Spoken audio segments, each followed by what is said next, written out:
Yeah, things are going to be a mess for a while. Yeah.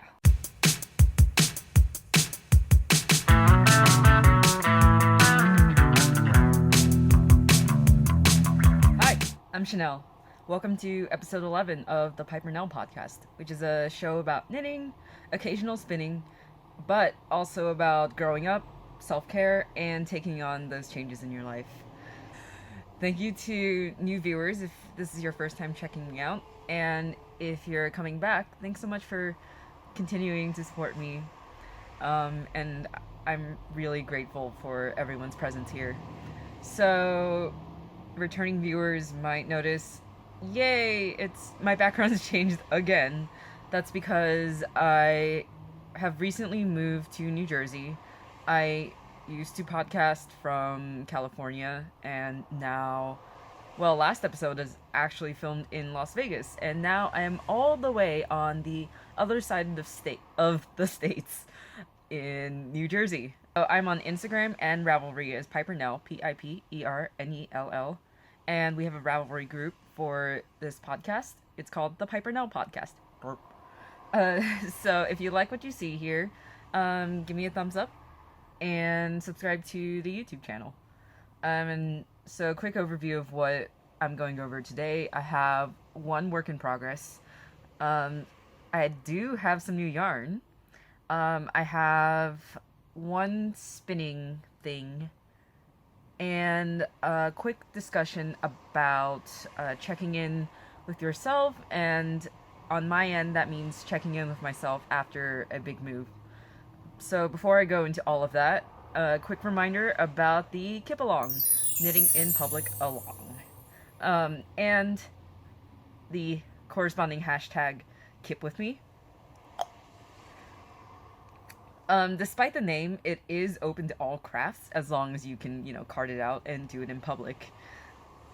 So far, last time I checked, which was last night, we have 11 Instagram entries and 4 Ravelry entries.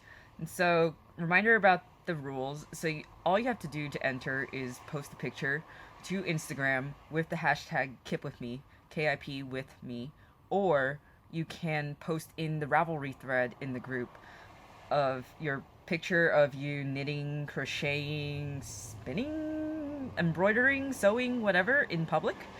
And you can enter multiple times. The condition is each picture has to be of a different project. And you can enter the same photo in both Instagram and Ravelry. So the reason I said the number of entries on Instagram and the number of entries on Ravelry is because they aren't the same. So, Instagram peeps, you should head over to the group and post your entries in the Ravelry thread so you can get an extra chance to win. And, so yeah, prizes for the Cal will include a skein of my handspun. I have one that I'm not going to show yet. It will be in a brief spinning section. And reminder that's relevant to this Cal is that Worldwide Knitting in Public Day is June 18th, which is this Saturday. And so if you go to a meetup, dude, take photos. That'd be so cool. And of course, enter them. And then, tell people who are in the photo to enter. Though, I don't know if I'll be able to make it to a worldwide KIP day around me. There's a KIP event in the city I just moved to, which is Montclair, New Jersey, which is in North Jersey. And it's like a mile and a half away from my place. I don't have a car. I could just walk there. It would probably be a really nice day. Or since I'm so close to the train station, I could take the train into the city, New York City.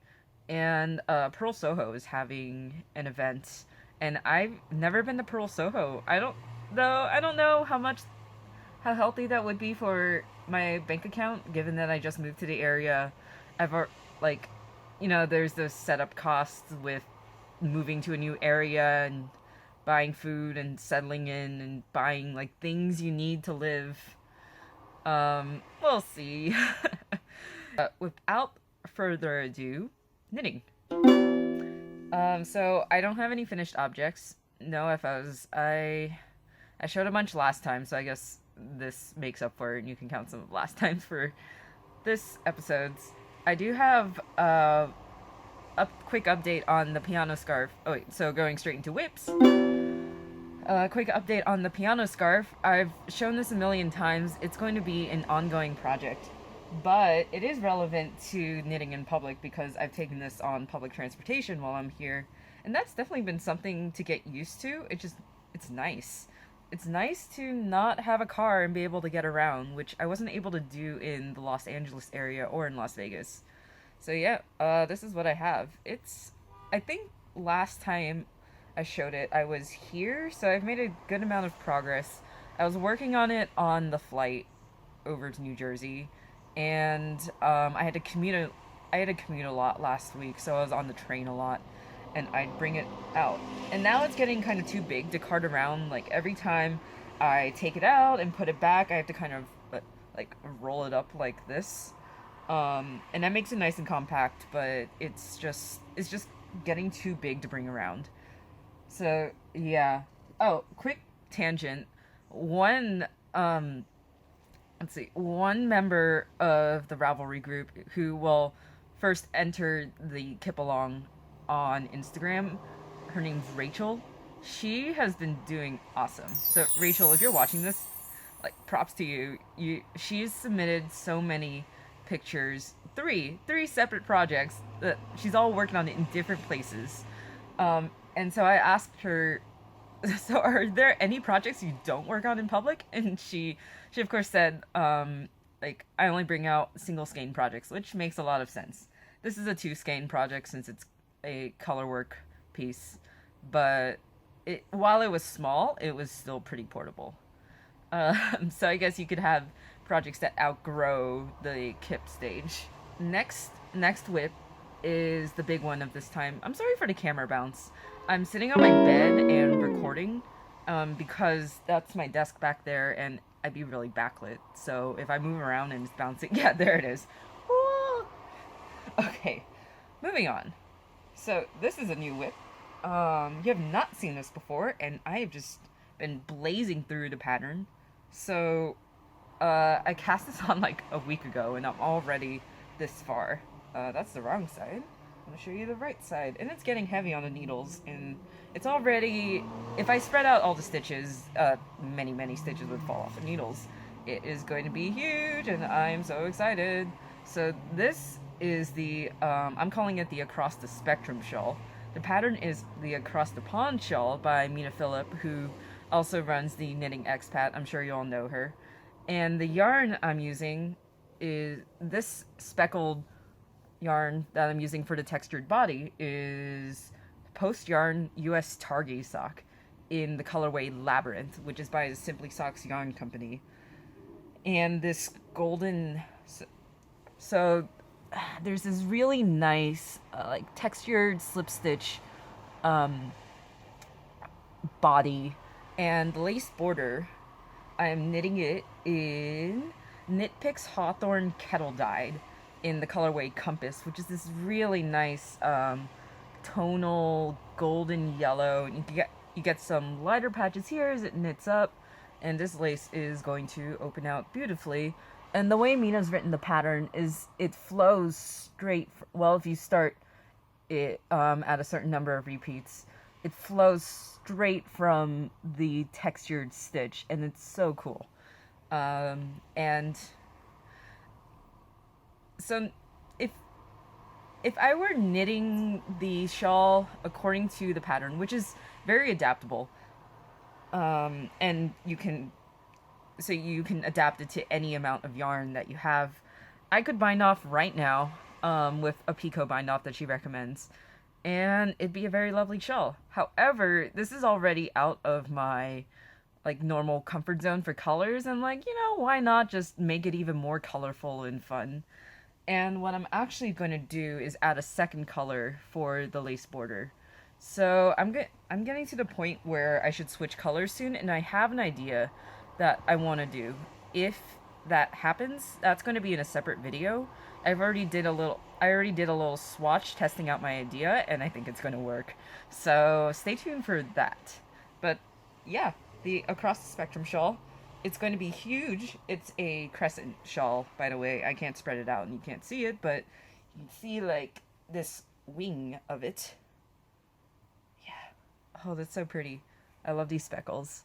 There are yellow and teal speckles corresponding so well to the border colors I'm using. I'm so happy with this. And like as you might have picked up, it's such a quick knit. It's great. Alright. It's that whip. This is all I have left over of the speckled Targi sock yarn. So all of the yarns are wool and nylon blends, so they're really sturdy feeling. They're not, none of them are merino. Targi is an American sheep breed, apparently. I don't know too much about individual sheep breeds, but the yarn feels very hardy, but still soft, next to skin soft, and wearable. Hawthorn is made of, I think, Peruvian highland wool, which is, very, very durable. So this shawl is not only going to look great, it's going to last forever. So I'm so excited. But this is enough to get maybe 1, 2 minis out of it. Yeah, maybe I can finally start a mini collection and start swapping. I feel like kind of out of the loop with that, and I'm not really one of the cool kids. But yeah. Alright, done rambling. Last thing I want to mention is the sand and sea top that I've been working on for a while, which is, if you recall, if you're new, then I guess you wouldn't have seen this before. I haven't shown it for a couple episodes, and I haven't been working on it. I put in a couple rows after I got to the East Coast, and basically it's going to be on hiatus for a while. And basically I forgot to put the extra ball of yarn that I had for finishing the body in the bag when I was packing my stuff. So next time I'm going to be able to get that is when I'm on vacation at the end of August. And I'm gonna go back to my parents' house because they want to see me before I'm like off in New Jersey. So yeah, that's not going to be appearing for a while. But on that note, something more positive. Yarn acquired. Alright, first I want to show is this beauty. This is Opal Sweet and Spicy. I guess this is third in the Sweet and Spicy series, so Sweet and Spicy 3, in the colorway Saffron. It's a opal yarns. It's self-striping, and I was really drawn to like this combination of pinks, oranges, purples. It reminds me of like mountains in a sunset. And it's my first time working with opal yarn. I've heard so many good things about it, and I'm excited. But there's also a nice story behind this. So the weekend I first got here, I went with a friend into the city, and we were wandering around the Lower East Side, which is where a lot of like cool, it's like kind of the cool area of New York. Lots of young, fashionable people, lots of cute cafes, brunch spots. We had brunch. It was really good. It was at this like contemporary Italian place, and I looked up. I was on my phone and I'm like, this place is so cool. It's got to have a yarn store, and I looked it up, and it did. The yarn store would fit in very well with the rest of the neighborhood.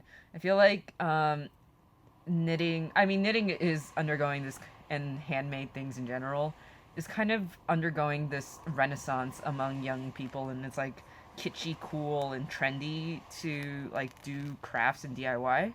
And I walked into the store, and it was very much that vibe. Like I didn't get her name. The girl working at the counter, she had like these cool cat eye glasses. She had her hair cut into very blunt bangs in her face. And she was wearing like this cool assortment of colors. And she was like kind of I don't I don't know. I want to say like the shop kind of looked like it was out straight out of a Wes Anderson film. Yeah, so I couldn't resist buying some of their stock yarn, and that was really cool. Next, so oh yeah, so since this is self striping, I I don't want to do vanilla socks. I've only done one pair of vanilla socks in my life, and it was fine. But I'm just so drawn to more like, exciting, technically challenging patterns that I probably just would not. Right now, like there are so many patterns screaming at me, and I want to do. I want to do a sort of lace or um, basically a pattern that would take the stripes and make them wavy. Like Andy on the 10,000 Stitches podcast recently knit socks that were in the pattern by the Seine River, and it was a feather and fan lace that made the stripes really wavy, and so I'm looking into patterns about that. Okay, so next acquisition are these two skeins. This is Madeline Tosh 801010. It's an MCN merino cashmere nylon. They're so soft.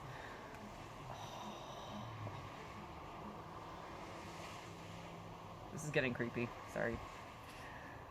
Alright, I actually bought this off of someone's D-stash, and these are going to be for a project. I'm making a shawl for my cousin, who requested one, and I love her, so I'm gonna make her something.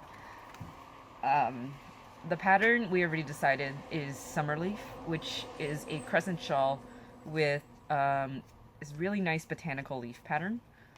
It's plain stockinette, and then the leaves kind of organically grow out of the stockinette body. And so I will be making major modifications on this thing, so you'll just have to wait and see. I feel like that's becoming my thing, making modifications and being adventurous with my knits and deviating from the pattern. So I don't know if that. Oh, okay. Maybe I shouldn't have said that because now people will be like, "Oh, I don't want them to like test my pattern." Well, okay. Yeah, that probably would not make me a good test knitter. Quick spinning segment. So, last time I showed you a spindle full of a single that I said I was going to apply. This is the result. It's showing up warmer on camera than it is in real life. The pink is pretty warm. It's showing up almost kind of brownish. No, it's a purple. Is a gradient into pink. I had arranged the fiber so that it would, after plying, one end of the yarn would be purple and one end would be pink, and in the middle it was a gradient. And plying was honestly kind of a nightmare. I wound it the single off the spindle onto my hand because I'd seen this is a technique I'd seen from a few people, because you can't wind a single. Well, if you spin for plying, your single is going to have a lot of twist in it. And if you wind it off into a center pull ball, that center pull ball is going to want to shrink up on itself and just draw in because of that extra twist. So if you wind it off the spindle, or I guess bobbin, I only spin on the drop spindle because I only have the funds for a drop spindle. If you wind it off your spindle like you would for a center pull ball from, yarn that you knit with, that center pull ball is going to be impossible, in my experience, to yank yarn out of. So you wind it around your hand and kind of just pinch the initial strand to keep it center pull.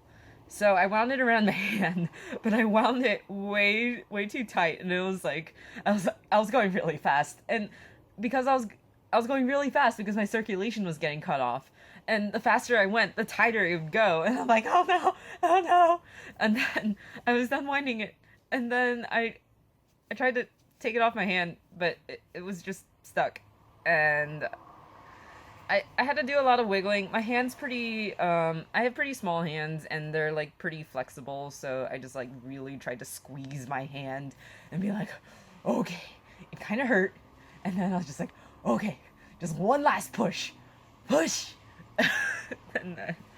Yeah, I had like these marks all over my hands, and my fingertips are a little cold because blood was not reaching my fingertips.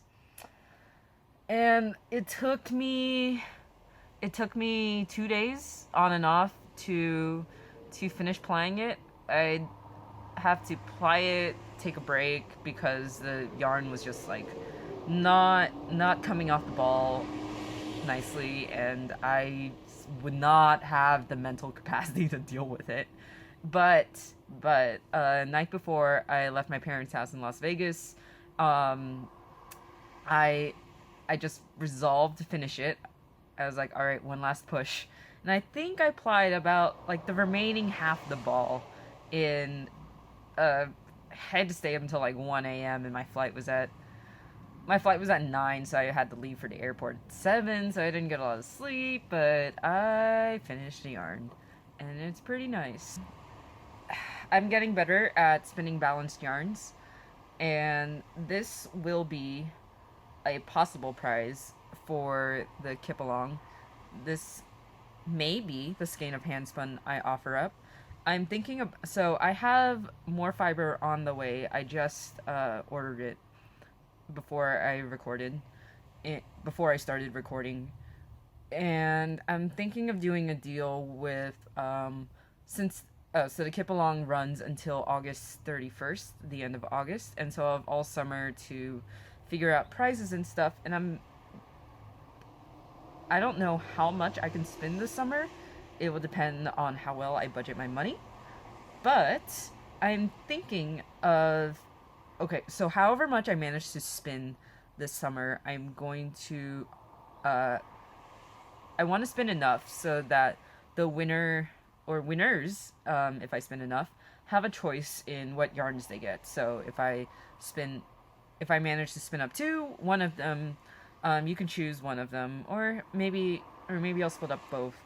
And if I spin three, you can, so that way you'll have choice. Yeah. This is fin sheep wool. I haven't spun many kinds of wool, so I can't really comment on what it was like. I did spin it from rough, kind of hand pulled roving from locks. It came in a bunch of locks, so I just pulled them apart and uh, just trying to like pulled them many times, just using my hands because I needed something to do with my hands. And I found that it would align the fibers so they were parallel, and sometimes get out some of the short fibers and make like decent puffs of fluff. This weight appears to vary between, I mean, there are some really thin spots that are fingering weight, so I'm proud of that. That's the thinnest I've ever managed to spin. And like I would say the thickest parts are at about worsted. That's really cool right there. There's a bit of like spirally ply. Um I don't know. Is it kind of like, is my handspun really worth putting up for a prize? I don't know. If you guys will like it, I'd love to give out my handspun. Actually, that's a thing. I haven't knit with my handspun because um especially towards the end of the year, I made friends with a lot of fibery people in my local areas, and one of my professors was a weaver because she was teaching an art history class. I was taking it with her, and she's a weaver by profession. So I gave her a couple skeins of my hand spun because I know she'd be able to use that in her work, no matter what it was like. Um, she told me that like even if it's unbalanced yarn, it can create really cool effects, and I don't trust her as an artist. Um, yeah. So, how are y'all feeling? I'm kind of tired. I'm going to go grab a bottle of water since I wasn't able to keep some by me because I'm sitting on a bed. So, let's take a little break. And after the break, I'll be back with some non knitting related stuff. So, if you're only here for knitting fiber related content, that is it from me. Thanks for tuning in. And if you want to stay for some, you know, life, some life updates from me and discussions about other things, all right, I will see you after the break.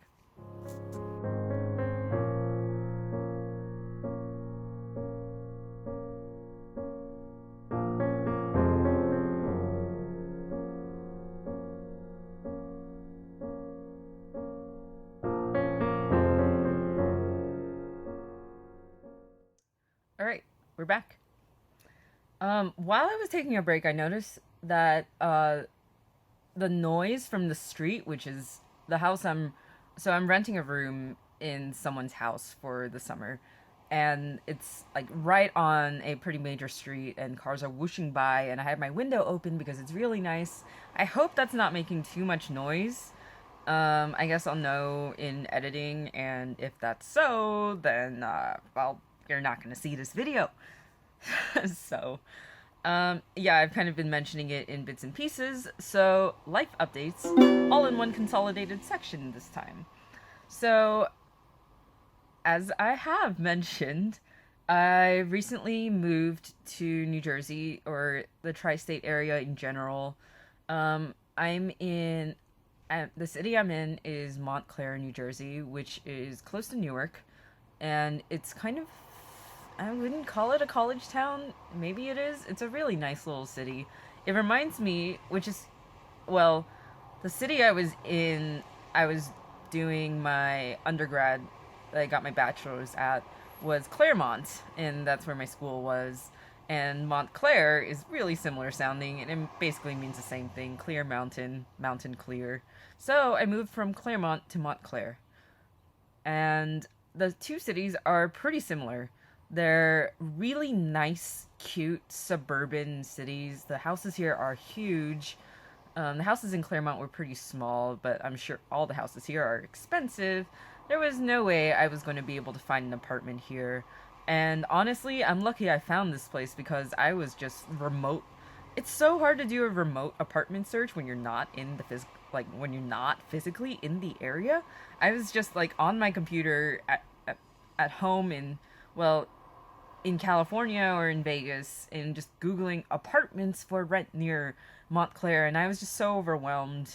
And it turns out word of mouth was the best way to get to find out about a place, because I emailed someone in that I knew would be in one of my classes, and she replied she's an alum of Montclair State University, where I'm now studying for my master's in education and getting my certification in physics education, or physical science. And for the next couple years, I'm going to be a physics teacher. And so she replied to me, "Oh, there's this guy who lives right across the street from school. That right across that major street is my school. And he rents out rooms to students. So you should call him up and see if he has a room open." So I only have this room for the summer. So unfortunately, I am going to have to move again. My plan is to move at the beginning of August, before my vacation. Get moved in before the end of before my vacation starts, so that because all my stuff will be now dumped at the new place, I can take my empty suitcases back home and then bring back like small pieces of furniture and like convenience, like little appliances, like lamps. I need to bring my sun lamp, my natural light lamp, because this will be my first time living in a place with real winter. And I do get seasonal affective depression, where if I'm not exposed to enough sun, I will definitely notice changes in my mood. It might come with growing up in incredibly sunny areas. And so yeah, it's been a big move and a big change. For the first week, I actually wasn't able to move into my room because the girl that was living in this room for the spring semester, she hadn't moved her stuff out when I got in town, which was really annoying. And I mean, I'm sure she had her reasons. It was a huge inconvenience to me. But the owner was really nice and let me and took a week off the rent because I had to move in a week later than anticipated. So where was I that week I couldn't move in, you might wonder? All right. So I have some friends that live in the area, and quite a lot of my friends that graduated with me will also be living in the area. They haven't started their jobs yet. They're out vacationing somewhere. I'm taking summer classes and feeling like I never left undergrad, but they're having fun. So I have some friends they were younger than me, so they're still in college, and they live in the area. They're off for summer, and I called up one of them and was like, "Hey, could I stay with you? Could I crash with you?" I was initially planning to just crash with her for the night. I flew into New Jersey, and just dump my stuff there, and then like haul out the next morning because the owner was not going to be around. When I arrived, in the middle of the night. So I woke up that morning and I got an email from the owner saying like, "Hey, sorry, this person still hasn't moved out.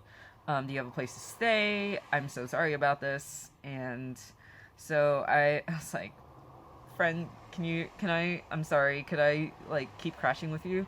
And she and her parents were fine with me staying like a whole other week. And I'm incredibly grateful to them for that.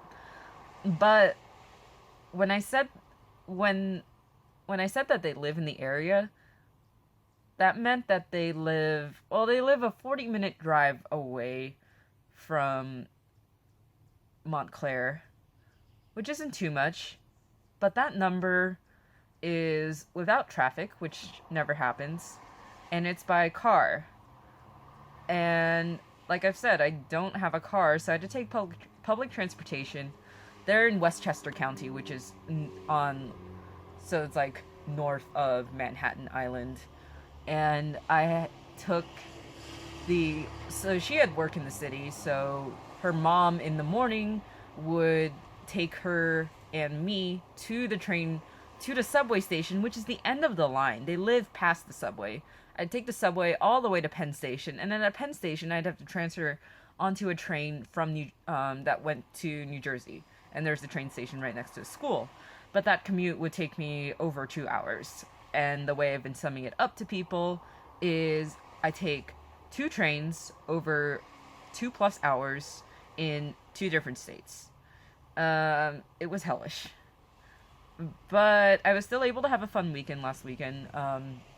Because I was at her house, I was able to hang out with her, and we went into the city. Like I mentioned before, we were in the Lower East Side doing brunch, and then I got my yarn.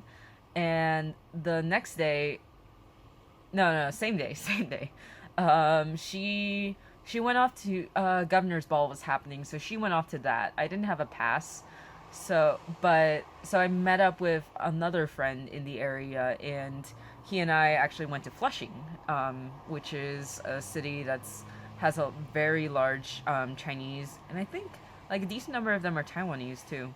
A very large Chinese population, and is full of great Chinese food. So yeah, we wandered around there, and that was really fun. And then I had my week of hellish commutes to my first week of classes, so I showed up to orientation late. I was just tired and out of breath. Like, I'm so sorry. I was only about 15 minutes late, which is not bad. But yeah, I still can't say too much about my classes or the program I'm doing until, like the organization officially announces it. If you're interested, I'll like post a link to it once it happens. But yeah, that's been life. It's been pretty hectic. Kind of a separate section from that is going to be a check-in on myself and kind of exploring this idea of checking in on yourself. How are you doing? Are you mentally well? Are you physically well? Are you able to cover the basics of taking care of yourself? Are you on the way to getting those things taken care of? I hope you're doing well. I know recently there's been a lot of events in the world that might have personally affected people, and it can be emotionally taxing. So yeah, hope you're doing well. Me, I've been really down on the ground, getting immersed in moving in and restarting classes. Sorry, that was a truck. And honestly, I think public transportation is really convenient. I have picked up on how to use it pretty quickly. I think my week of like really intense commuting just jumping straight into that will help me in the long run. But while I was on public transportation, I noticed that I would be pretty prone to it was like bouts of anxiety. I have chronic depression and anxiety, and I feel like public transportation and worrying about those logistics and rushing to and from, not so much the like throngs of people there. I feel like that just makes it worse when I find myself in that head state. If I'm really anxious, then I don't want people to touch me. And if I'm in a crowd squished up against a bunch of people, that's really hard to avoid. I think part of it is that I wasn't running on my own schedule. I was running on someone else's schedule, and that does not lend itself to a sense of control and power. Um, and it just got worse when on on Saturday, this most recent Saturday was the day I moved my stuff from my friend's house in Westchester to Montclair. And so I had to do my usual. I took the subway all the way down to Penn Station, which is like a 40-minute subway ride with depending lots of stops. And it gets really crowded, and then I had two big suitcases, and then I had to transfer to the train. And it was just having that extra literal burden of having luggage made it so much worse. And it was like I was super stressed out. Anxiety was flaring up, even depression was flaring up. That's not normally, that wasn't as prominent in the when I was just commuting. I I think there was definitely this sense of, it wasn't, I don't want to call it quite suicidal thoughts. It was just like this sense of doom, like I'm gonna die today. And it was stressful, but I'm here. It's fine.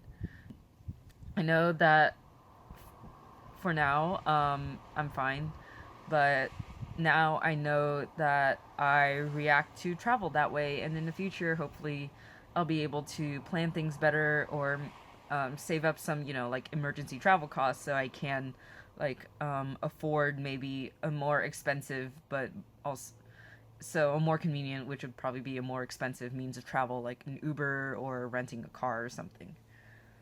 So yeah, um, this is kind of a unrelated tangent, but I feel like I might, you might, as a listener, you might need something lighter after it. So on public transportation, I found that, I mean, you won't always have service in the subway, but then when you're at stations, most stations you'll have service, except for Penn Station. Penn Station is awful. Like, a week of being in the area, and I already know it's awful. It's hot. It's just not air conditioned well. It's a labyrinth. It's a maze of like all of these the subway connects there, all these train stations, Amtrak, the New Jersey Transit rail system, all of them have these transfers at Penn Station, and it's just all like a mishmash. There's no service, so if you get lost, you can't look up your place in the station. You're screwed. Anyway, but when I do have service on public transportation, I've been, playing some games, also just so checking out the Tinder in the area, because I feel like I don't so much use it for like meeting people. I just like, it's kind of like people watching. I like swipe through people. I do swipe left and right for people I like and don't like. Um, and I edited my Tinder profile to say, like, alright, new to the area, blah blah blah, something funny, and then I'm like, I knit to cope with my existence. That's my last sentence. And I got this message from this one guy I matched with. I immediately unmatched him after this message. So he just sends me a message, can you knit me a sweater? And I sent him back no, and then unmatched him. Because no. So, yeah, rest. Okay, I can count that as self-care, right? Personal life, dating life, whatever. I think in my very first episode I promised I would not talk about dating on this podcast, and I'm breaking that promise just a little bit, and now it's done. That discussion is done. No discussion of Chanel's love life.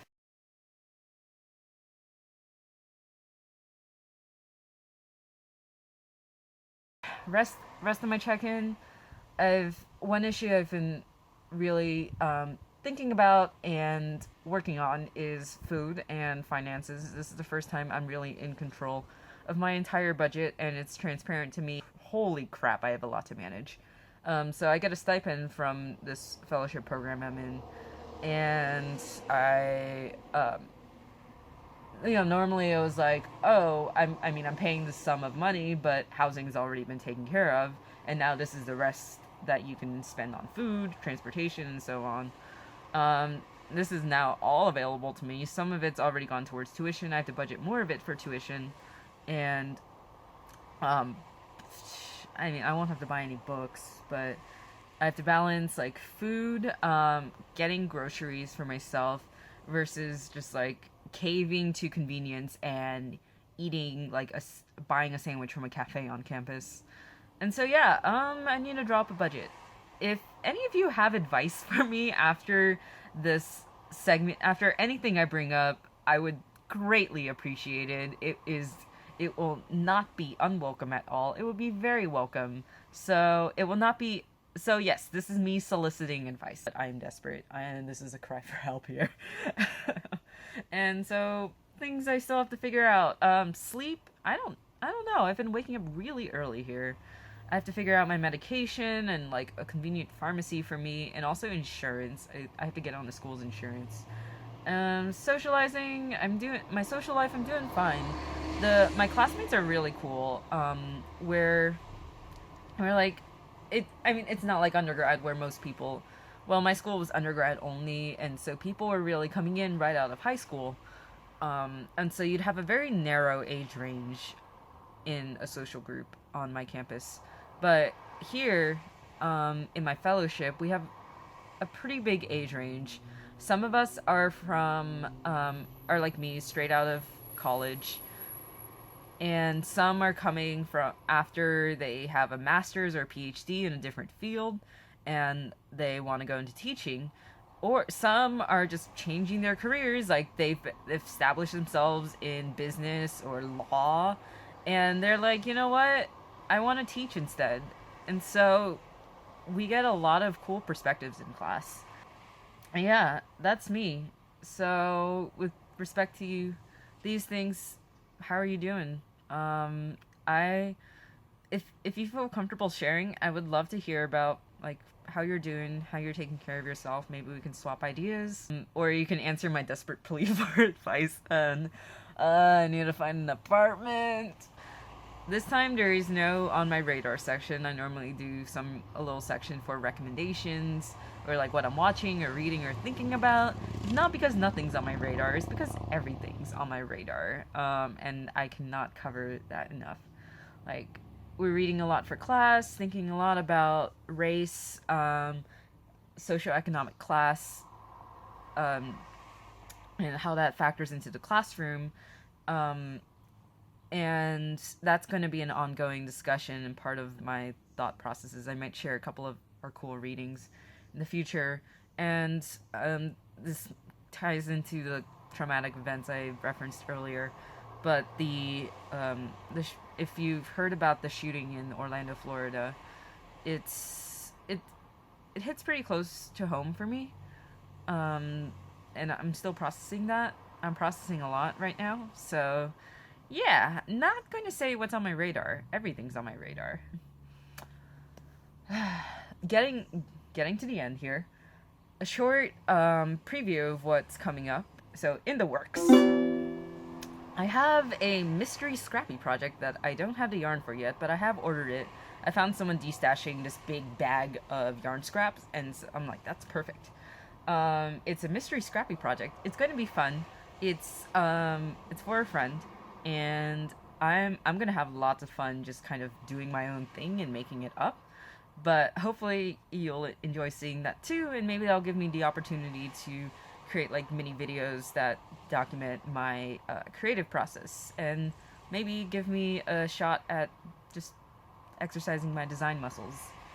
And I've mentioned on previous episodes before, and that as I get settled into New Jersey, and my new routine, I will be dedicating more time to blogging for Hey Shady Lady, which is a kind of collective blog run by my friend Ty.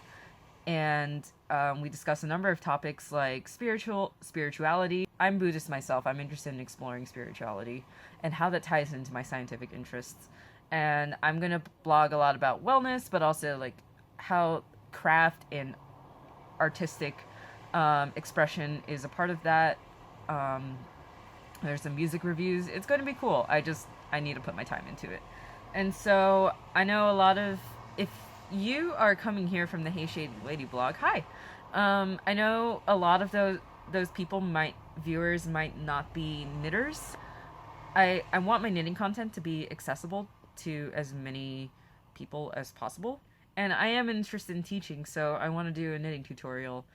I did have a script written up, but after our recent lessons about writing lesson plans, so lessons on lessons, I feel like I should rewrite my script and, practice the skills I've been learning. So that will be upcoming. I mentioned before when I'm going to try something kind of daring for the across the pond shawl that I'm knitting, and hopefully I'll get a video up about that. And just a logistical note, we have our calendar pretty well laid out. I don't know how my schedule will be. The frequency of this podcast will roughly be once every 2 weeks. So, sorry for the irregular upload schedule. Hope you are okay with that. And hopefully I'll, have more content coming up between episodes. And so, yeah, I mentioned I'm going to be moving again in about 2 months. And so that might upset the schedule even more. And of course, you're going to see this background change again. But yeah, that's all I have for you. Wrapping up. Don't forget to like this video, subscribe to my channel, and join a Ravelry group. We have a really cool thread in the KIP-Along. I don't know, it's just a really cool group. I like talking to you all, and I want to do more so that we are like chatting more and sharing, and getting to know each other as a group. So blah blah blah. Reminder about the cow. It's the KIP-Along, and any craft. It's open to all crafts that you're working on in public. Tag with the hashtag #KipWithMe. I'm gonna do that every time I put up something on screen. Yeah, Instagram and Ravelry. Check it out. So, thanks for tuning in. I will see you next time. Please take care. Bye.